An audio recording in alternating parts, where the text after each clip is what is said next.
Welcome to Legacy Conversations, a channel where we preserve military memories and history.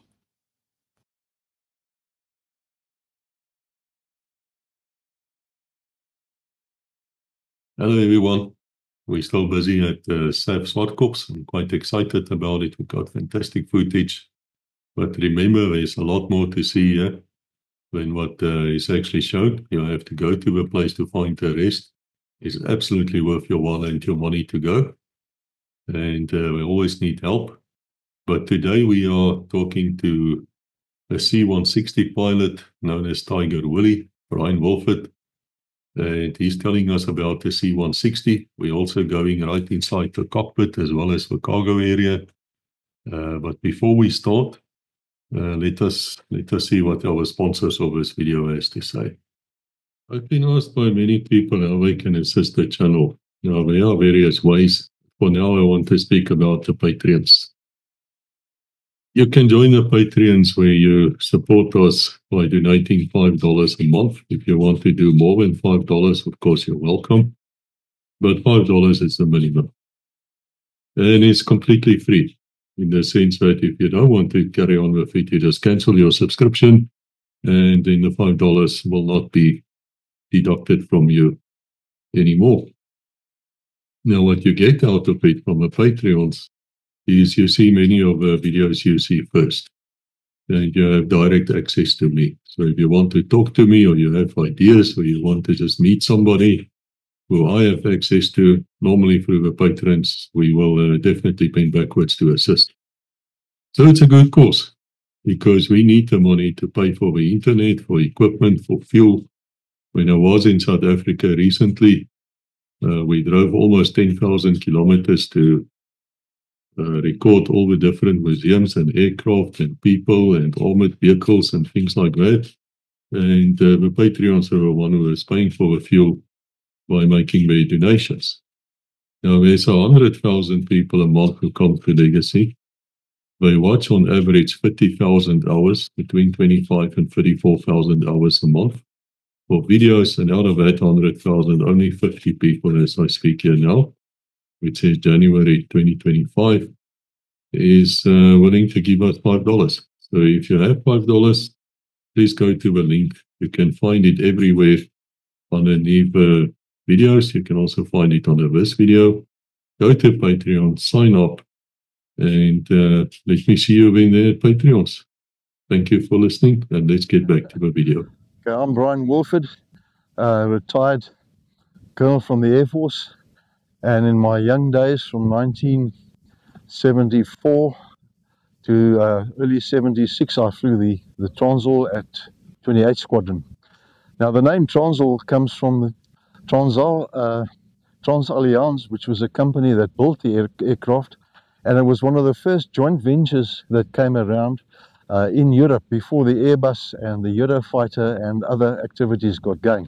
And it was built by the French and German Air Force. The purpose was to replace the Nord Atlas, which was running out of service life. And this was done, and the aircraft were produced, some 169 of them.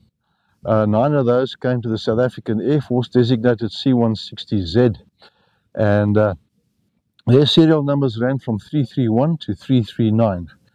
And they got here in 1969 and were decommissioned in the 90s. Now, this is a tactical airlift aeroplane. Its wingspan is 40 meters and the fuselage length is 32 meters.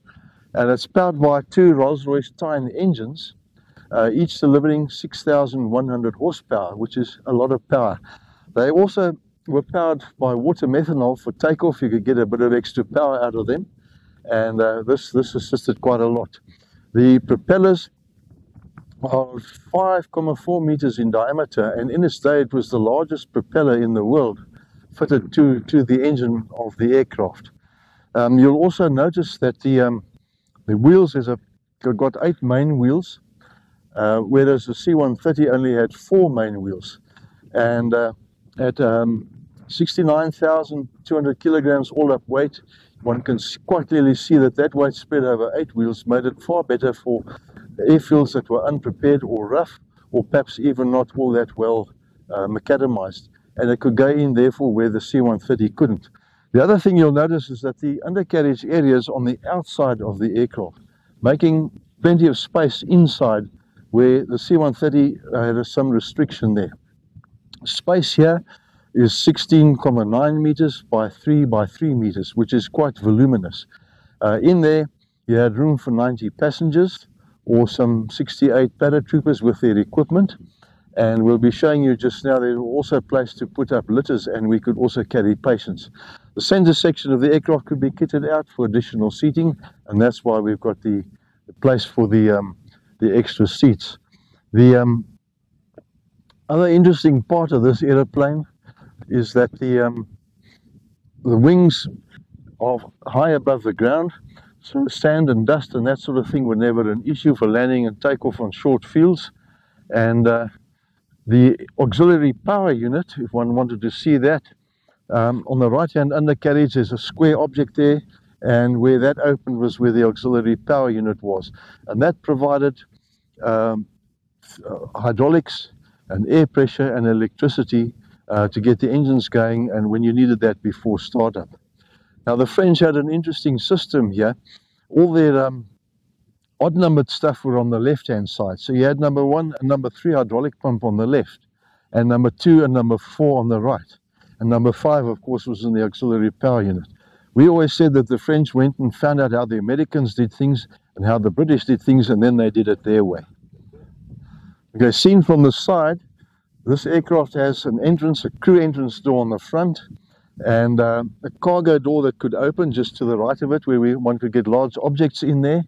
And then further on towards the back, we had another passenger entrance door there and a ramp that could also open.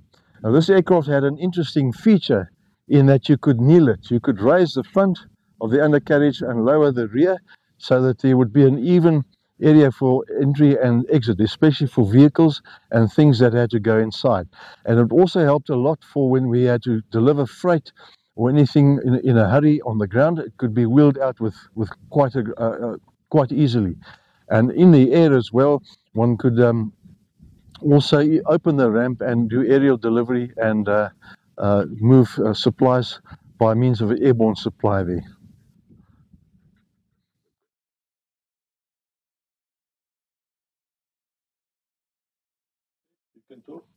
Here we have the interior of the freight and passenger compartment of the Transall.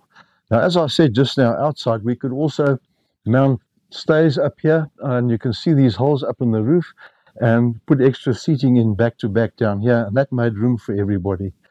Also with that, we have the parachuting cables that used to run down the left to the back, and the paratroopers would go out of the left and the right, and these cables would be fitted. We have what we call some litters here on which equipment is stowed, and on one occasion when we had a Buccaneer crash up in Grootfontein, the crew were put on stretchers and they were transported on these litters, so they were handy as an impromptu and short notice ambulance configuration. At the rear of the aircraft we've got the ramp, as you can see, and at the back there's also a control system. This aircraft had hydraulic controls, and we used to talk about high and low Arthur, and on there was a lever, and this lever also had an input from the airspeed, and the lever would move around, giving it a shorter or longer fulcrum to make movement of the controls difficult or more easy depending on the speed you flew at. At low speed you wanted easier controls, and at high speed you wanted it to be more difficult. So this was an artificial field system that we used for that, and that setup is in the back there and can be seen when you know where to go looking for that. The control panel for the operation of all the equipment is over here on our right. The flight engineer would operate that and be able to open the ramp and the doors at the back. And we also carried 5 crew on this aeroplane, and one of them was the loadmaster, and his job was to take care of the passengers and would be able to open and close the ramp on command of the flight deck. Another interesting feature here are the various stations. They numbered stations here for the mass and balance of the aeroplane. And on the floor we have cargo hold hooks here, some of which are on the side down where I'm pointing, and others could be mounted on the floor. So we could make a very strong and firm connection for cargo on the aeroplane. And from that, one can see that it couldn't move unless we had to. We could also put rails, mount rails on the floor itself here, and these 4 sets of holes down the center here, or 5 of them, would be for cargo rails so that you could roll stuff in and out. But they still had to be tied down, and this would then be done on the side of the aeroplane to make sure the cargo wouldn't move until it was ready to be moved or that the aircraft was configured for that. Especially when we did airborne supply, the stuff would go out very quickly, so there would be a very rapid change in center of gravity. But the crew were trained for that and coped very well with it when these activities were taken out in support of our troops during the border war days. Yes, did you ever do some lapers? I never did lapes on these aeroplanes, but yes, they were done. Those are the low-altitude parachute extraction system, whereby the aircraft would come in very low over a designated area, and the parachutes would be deployed and the cargo would go straight out the back and almost immediately onto the ground, and would make for a very quick delivery, and of course also be out of sight of the enemy fire and so on, to be able to deliver goods where they were required for the ground forces. As I said just now, well, this aircraft carried 5 crew. Now, what's in front of you now is the flight engineer seat, and I'm sitting at the navigator station. And then, of course, there were the 2 pilots in front, which added up to the 5 crew. Now, on my left is the navigator station itself. And this screen over here, covered here, was for the operation of the weather radar, which was done by the navigator. And the pilots also had a screen on the front. The other panel over here was Doppler. And then along with that, we had the radio magnetic indicators that he could use for turning. Now, at times we used to pull a trick on the passengers and explain to them that the aircraft would listen when we spoke to it. And the pilot sitting and the passenger would be staring in the front, and he'd say to the airplane, turn left, and the navigator would just crank the heading needle here and the airplane would turn. And of course, this was seen as super magic.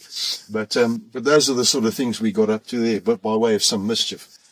Also along here, we had a bench for people to sit on, or a bunk. You could fold this up into a double bunk, and various circuit breakers were sitting over here. And along with that too, the navigator had his own radios, and very often he did the radio work when we were on the route. And of course, the other stuff was for the crew to do when we weren't. And one day, flying from Bloem to Cape Town, it was all very quiet, and we had a guy, navigator, he was very keen on doing radio work. And we had a guy called Bonnie down in Bloem, who could easily get excited. And I was sitting in the right-hand seat, and in a moment of silence, I said, Charlie Kilo 337 Bloem, and of course the navigator answered. And the guy on the ground wanted to know why he was calling him, and it was instant chaos there. But that was an overzealous navigator and a panicky air traffic controller that caused the chaos all by itself. We have over here is an escape hatch, but in front of it is a place where the navigator used to put the sextant in. Now, very often when there was spare toilet paper, the folk would open this hole, and this hole on a roller here, and the suction caused by the escaping air would suck a whole toilet roll dry off there in about 3 seconds, and all this toilet paper is still, I think, lying around in Botswana. But that was one of the mischief that we got up to. But the hole here was for the sextant, so the navigator could also do star shots or sun and moon shots for positioning. In those days, we didn't have a global positioning system, so we relied on the Doppler, which was very accurate, and of course the navigator and his basics for the navigation. What we have here is the pilot, and I want to call it the co-pilot seat. Although at the squadron, the pilot flying always sat left, regardless of who the commander was. That was a thing that was done, with each side having an undercarriage selector lever and a flap lever down here. Now, each pilot had his own throttle levers to be able to operate, and then the engine controls were run by the flight engineer, which were partly here, and then everything down the center was run by the flight engineer to be able to manage the engines. And also, when one looks at the center panel and going up this way, this was an area controlled by the flight engineer. Although, as one can see, information like the pressurization of the aeroplane, which is over here, would be of use to the pilots and the flight engineer to make sure the aircraft was pressurized when it should be, and was depressurized before we exited the aeroplane. And to be sure, on the ground after we landed, we'd always open a side window to allow any surplus air to escape. because if you opened the door and got out there, the remaining air would blow a person right out of the aircraft and they could be injured. We had a normal standby compass in front of us, and here was our emergency panel. For any emergencies that came up, these lights would illuminate. In those days, this was already leading-edge technology. Along with a very good flight director system, this aircraft had the best equipment there was. And then down on the left and repeated on the right are the pilot's flying instruments, all in front of him or her, over here. And then, as I said, the engineer with the weather radar here, duplicated by what the navigator had at the back. And then the pilot on the right-hand side had his own. Now, down next to the seat on the right was the oxygen system, which you could connect and also use for any emergency, which we may have had to do if we had an emergency like a descent or loss of pressurization. The pilots would have to don their oxygen masks. On the left, but not on the right, is also nose wheel steering. And this is why we preferred the pilot flying to fly from the left, because he had a nose wheel steering here and also the control stick. And the procedure would be to maintain directional control of the nose wheel steering up until a time when it was safe for the rudder to be able to give directional control. And then the pilot would let go and his hands would go onto the stick. And then he would fly from there. Trim lever was over here for the elevators. And we had the others as well on the side of the panel. Now, the center of the panel here was mostly communication equipment.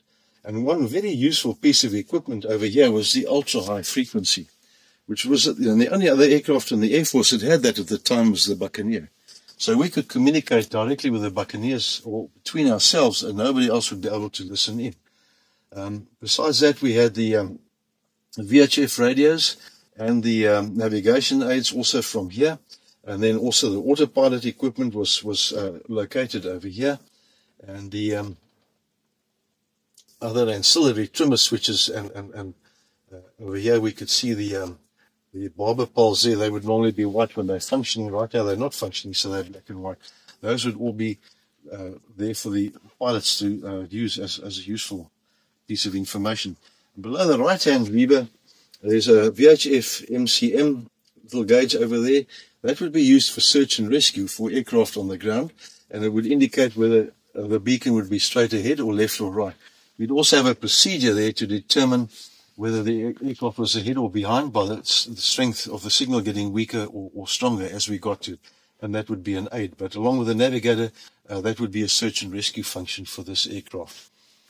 And then the last bit of information I have is that the control pedals and the seat, they made it very comfortable for the pilot to fly. He had a good view from the cockpit, all the way around from the left to the right there, although these curtains would be closed when we did instrument flying training, just for the pilot to be able to fly on instruments only.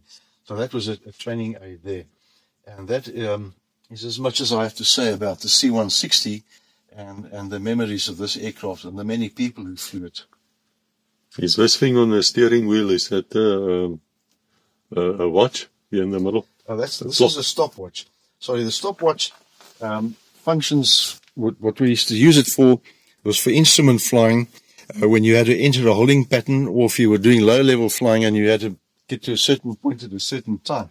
And with the navigator coaching you, we'd all set our stopwatches and be able to carry out a lay-down or do a low-level exercise and be able to time it to within the required time, which would often be just a very few seconds. So each stick would have a stopwatch on, and the navigator would have one at his station as well. That was the purpose of the stopwatch. It's an interesting point on this aircraft and the stairs here. These stairs have got can be lifted if there's a need to go into the back where we've got our oxygen, and sometimes we had other equipment there. Now, if while you were airborne you pulled this pin out and came back and tried to replace the pin, because the aircraft was pressurized, that pin would no longer go in there. The holes would be misaligned because of the expansion while the aircraft was being was pressurized. These propellers, as you can see, are very big and very close to the ground. And we always took great care when people were coming or going off the aircraft with the engines running that they would move forward. On one occasion in the bush, someone got in the way of a propeller and was decapitated, and he was thrown completely over the airplane with the force of the propeller there. And that was a very sad event when, unfortunately, somebody got in the way of the propeller.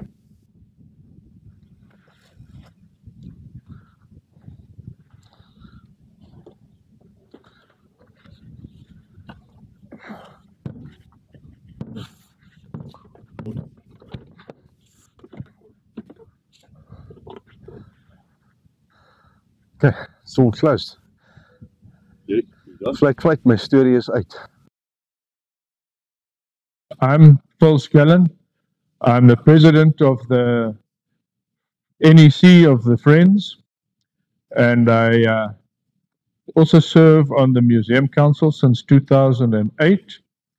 I'm also a military veteran. I served in 3 SAAF in the 70s and 80s. I am here to tell you a bit about the Friends. The Friends is an organization that is actually a force multiplier to the museum staff, and we're here to provide assistance in restoring aircraft, maintenance to the museum, and also to guide the public around the museum. We occupy the museum on a Saturday that the museum staff can have a day off and they don't need to be here. And that's what we basically do. In these functions, we identify projects and we obviously commission projects and we do them. We raise funds by various means, mainly selling beverages and food on flying days and on museum days. And that's our main source of income. And that's basically what the Friends do. We also hold regular meetings and we get people with stories to tell around the SAAF or around aviation, and that attracts quite good crowds. And we also publish a quarterly journal, and that's mainly aimed at the SAAF history or aviation history in general. We always need like-minded people to volunteer to assist us. We give training, and we also, for school kids, we also can help them with their community projects, that we can sign forms for their community hours. And we also need any donations of old books, aviation books that are going to the library. We currently have a library project, and we need all the help we can get. We need donations, be it in kind, be it in finances, that can help us finish the projects that we take on behalf of the museum. We have a website. It's www.fsaafm.com. That stands for Friends of the SAAF Museum, obviously. And you can contact us there.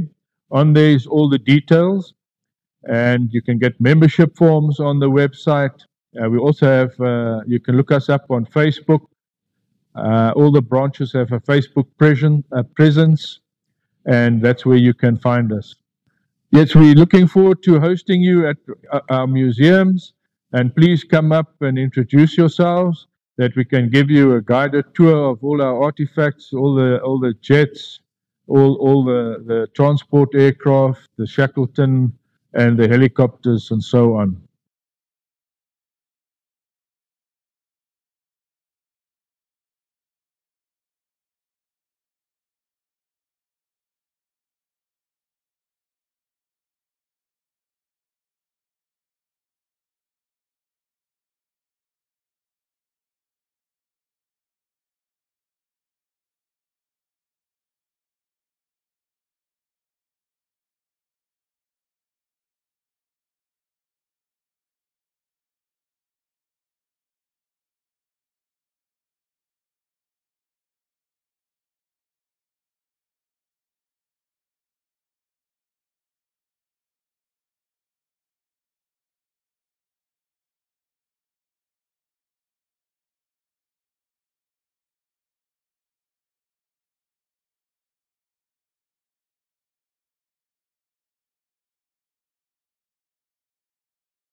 Edited by Fossey.